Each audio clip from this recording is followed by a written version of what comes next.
बादशाह अकबर के शयन कक्ष में सफाई करते हुए एक सेवक के हाथ से गिरकर उनका पसंदीदा फूलदान टूट गया।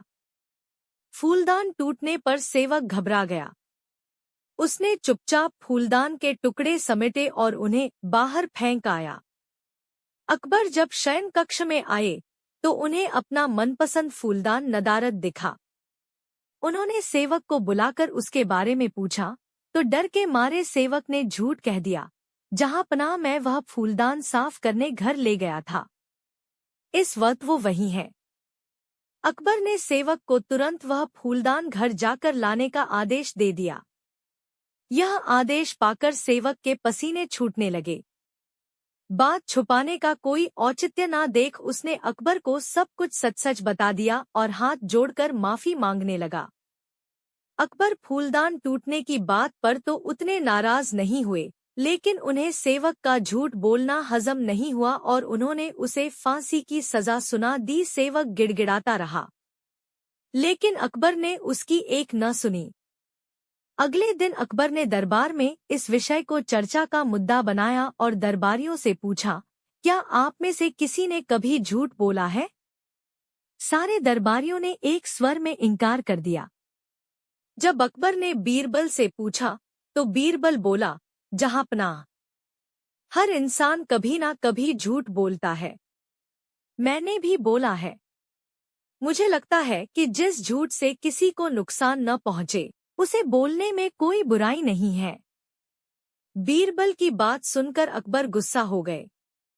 उन्होंने उसे फांसी की सजा तो नहीं सुनाई, किंतु उसे अपने दरबार से निकाल दिया। बीरबल तुरंत दरबार छोड़कर चला गया। उसे अपनी चिंता नहीं थी, किंतु बिना बात के सेवक का फांसी पर चढ़ जाना उसे गंवारा नहीं था। वह उसे बचाने की युक्ति सोचने लगा। कुछ सोच विचार उपरांत उसने घर की जगह सुनार की दुकान की राह पकड़ ली। सुनार को उसने सोने से धान की बाली बनाने कहा। अगली सुबह सुनार ने बीरबल को सोने की बनी धान की बाली बनाकर दे दी, जिसे लेकर बीरबल अकबर के दरबार पहुंचा। दरबार से निकाले जाने के बाद भी वहां आने की बीरबल की हिमाकत देखकर अकबर नाराज हुए, लेकिन बीरबल ने उन्हें अपनी बात सुनने के लिए किसी तरह राजी कर लिया। वह सोने की बनी धान की बाली अकबर को दिखाते हुए बोले, जहांपनाह, एक बहुत ही महत्वपूर्ण बात आपको बतानी थी, इसलिए मुझे यहाँ आना पड़ा। कल शाम घर जाते समय रास्ते में मेरी मुलाकात एक सिद्ध महात्मा से हुई। उन्होंने मुझे ये सोने की धान की बाली देकर कहा कि किसी उपजाऊ भूमि में इसे लगा देना, इससे उस खेत में सोने की फसल होगी। मैंने एक उपजाऊ भूमि खोज ली है। मैं चाहता हूँ कि सभी दरबारी और आप भी इसे लगाने उस खेत में चलें। आखिर देखें तो सही कि महात्मा की कही बात सच है या नहीं। अकबर बीरबल की बात मान गए और दूसरे दिन एक नियत समय पर खेत में पहुंचने के लिए दरबारियों को आदेशित कर दिया। अगले दिन सभी नियत समय पर खेत पर पहुंचे।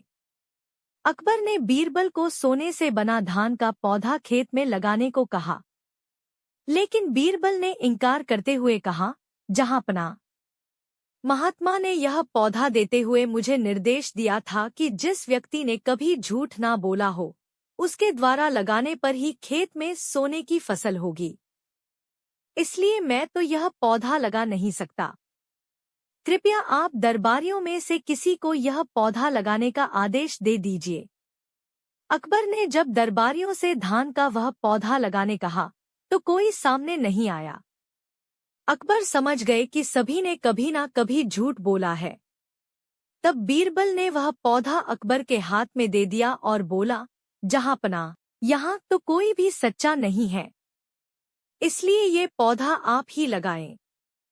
लेकिन अकबर भी वह पौधा लेने में हिचकने लगे और बोले, बचपन में हमने भी झूठ बोला है, कब ये याद नहीं, पर बोला है, इसलिए हम भी यह पौधा नहीं लगा सकते।